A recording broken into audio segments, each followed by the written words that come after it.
Lorsqu'on demande aux usagers quotidiens du métro lillois ce qu'on peut leur souhaiter pour la nouvelle année, Une plus grande fluidité dans le métro en général et moins de problèmes de retard et d'arrêt constants qu'il y a en ce moment. On peut attendre facilement une demi-heure avant de pouvoir monter, quoi.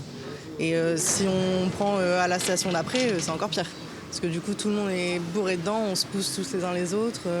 C'est un calvaire. pour cette voyageuse, Merci beaucoup. moins de soucis à 7 heures de la journée.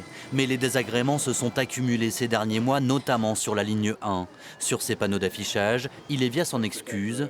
En cause, son nouveau pilote automatique. Au début, on avait eu un problème, il avait fallu plusieurs heures pour le régler.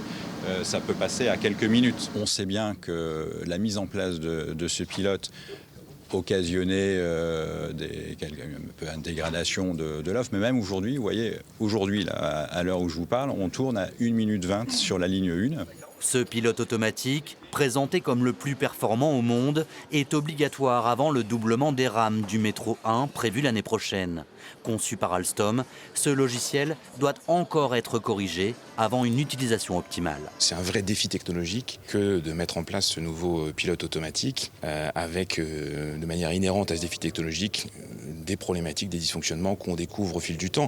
On a besoin d'éprouver le système, de l'éprouver au sens premier du terme, de le mettre à l'épreuve.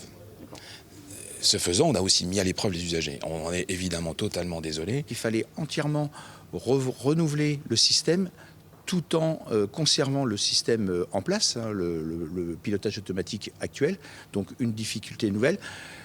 En plus, il fallait appliquer ce nouveau système sur du matériel qui était existant. Les millions d'euros de pénalités liées aux gênes occasionnées pourraient être redistribués aux usagers impactés. Métropole de Lille et Ilevia en discutent les modalités.